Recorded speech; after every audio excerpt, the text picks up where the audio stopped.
Hello students, मेरा नाम है श्वेता। स्वागत है आप सभी का मेरे इस यूट्यूब चैनल लखनऊ लर्निंग में। लिसनर्स, आज के इस वीडियो में हम characteristics of effective organisational communication इस टॉपिक के बारे में जानेंगे। यानी कि अगर आपको इफेक्टिव कम्युनिकेशन करना है, ऑर्गेनाइजेशनल कम्युनिकेशन, सो उसकी क्या क्या विशेषताएं हो सकती हैं। लिसनर्स, इससे पहले इसका बेसिक वीडियो मैंने ऑलरेडी अपलोड कर दिया है, तो उसको जाकर के आप जरूर देख लें। तो इफेक्टिव कम्युनिकेशन की कैरेक्टरिस्टिक्स की बात करें तो इसमें आता है, effective organisational communication is essential for fostering collaboration, enhancing productivity and enhancing business goals. Here are some key characteristics. बोला गया है कि अगर आपको इफेक्टिव ऑर्गेनाइजेशनल कम्युनिकेशन करना है तो ये बहुत ही ज्यादा इंपॉर्टेंट है लिसनर्स, कोलैबोरेशन के लिए, प्रोडक्टिविटी को बढ़ाने के लिए, या फिर अपने जो भी बिजनेस का गोल है उसको अचीव करने के लिए। अब कुछ यहाँ पर विशेषताएं दी गई हैं। तो सबसे पहला आता है हमारा क्लैरिटी। क्लैरिटी की बात करें तो message should be clear and easily understood, avoid jargon and ambiguity to ensure everyone comprehends the intended message। क्या मतलब है इसका? तो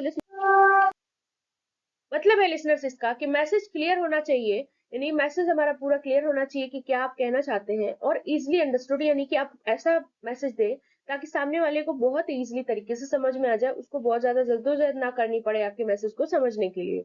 यानी कि इसमें हम जार्गन को अवॉइड करते हैं। जार्गन क्या होती है लिसनर्स? तो अपरिचित भाषा कह सकते हैं आप इसको, या फिर कोई विशिष्ट शब्दावली कह सकते हैं। लिसनर्स, बेसिकली इसका मतलब होता है कि जो विशेष किसी वर्ग के द्वारा जो प्रयोग होने वाले जो विशेष शब्द होते हैं उनको शायद जार्गन कहते हैं।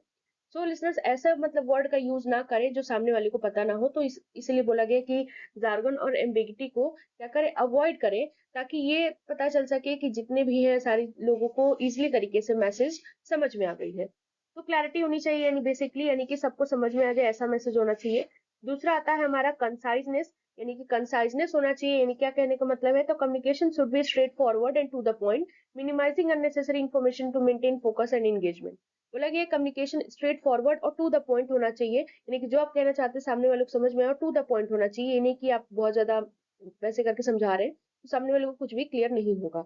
तो इससे क्या होता है कि इसे जो भी अननेसेसरी की इन्फॉर्मेशन है उनको कम कर दिया जाए, मतलब उसका यूज ना किए बिना जो बेसिकली आप जो कहना चाहते हैं उसको ही बताएं, ताकि उसका फोकस रहे मेंटेन, मतलब हम फोकस मेंटेन कर सके कि हाँ आप क्या कह रहे हो, उन सारी चीजों पर देख सके। तो लिसनर्स, नेक्स्ट आता है कि कंसिस्टेंसी होनी चाहिए। यानी कि इसका मतलब है consistent messaging across different channels and levels of the organisation helps reinforce the message and build trust. यानी कंसिस्टेंट मैसेज होगा डिफरेंट डिफरेंट चैनल पर, तो लेवल ऑफ ऑर्गेनाइजेशन में बेसिकली हेल्प हो जाती है कि वो मैसेज को मतलब कर सकते हैं और ट्रस्ट बिल्डअप होती है। नेक्स्ट आता है हमारा टाइमलाइननेस की बात करें तो टाइमलाइननेस क्या होता है? इसमें बताया गया है information should be shared promptly, timely communication ensures that decisions can be made based on the most current data. यानी इन्फॉर्मेशन बहुत ही अच्छे तरीके से शेयर होना चाहिए। टाइमली अगर कम्युनिकेट होती है चीजें तो डिसीजंस बहुत ही जल्दी लिए जाते हैं, एकदम करंट टाइम पे लिए जाते हैं। जैसे कि हमने देखा है ऑर्गेनाइजेशन में होता है ऐसे कि अगर दूसरों पर डिसीजन बेस्ड है तो डिसीजन में डिले होने लगता है लिसनर। तो टाइमली कम्युनिकेट अगर हो जाती हैं चीजें तो डिसीजन में डिले नहीं होता है। नेक्स्ट आता है हमारा फिफ्थ पॉइंट है रिलेवेंस। रिलेवेंस की बात करें तो communication should B pertinent to the audience and context, tailoring message to the specific needs of different stakeholders enhances effectiveness। बोला गया कम्युनिकेशन जो है ऑडियंस और कॉन्टेक्स्ट के संदर्भ में ही होना चाहिए, यानी कि जब भी आप मैसेज को दे रहे हो तो वो बेसिकली डिफरेंट स्टेक होल्डर्स के नीड्स को के रिलेटेड ही हो, जिससे कि इफेक्टिवनेस बढ़े। नेक्स्ट आता है हमारा सिक्स पॉइंट है listeners, open channels. Open channel की बात करें तो इसमें क्या होता है? ओपन चैनल में क्या होता है? Encouraging open lines of communication allows for feedback, questions and discussions, prompting a culture of transparency. बोला गया अगर ओपन लाइन ऑफ कम्युनिकेशन को अगर हम इंकरेज करते हैं तो फीडबैक आएगा उधर से, क्वेश्चंस भी लोग पूछेंगे अगर कुछ नहीं क्लियर हो रहा है तो डिस्कशन होगा, और फिर ट्रांसपेरेंसी का एक कल्चर प्रमोट किया जाएगा। यानी कि फिर हमें ये पता होगा कि हमको किससे क्या चीजें कहनी है, सारी चीजें इसमें हमें पता चल जाएंगी। यानी ओपन चैनल के थ्रू हम सारी चीजें कर सकते हैं, फीडबैक दे सकते हैं, क्वेश्चन पूछ सकते हैं या डिस्कशन कर सकते हैं, या फिर उसमें जो भी चीजें हैं वो सारी चीजें कर सकते हैं।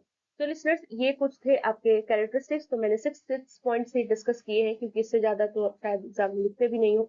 ज्यादा से ज्यादा मैक्सिमम बच्चे लिखते भी हैं तो 8 पॉइंट्स लिखते हैं। खैर, मैंने 6 डिस्कस किए हैं। आई होप आपको सारी चीजें क्लियर हो गई होंगी। वीडियो अच्छा लगे तो लाइक शेयर एंड सब्सक्राइब करना ना भूलिएगा। Thank you.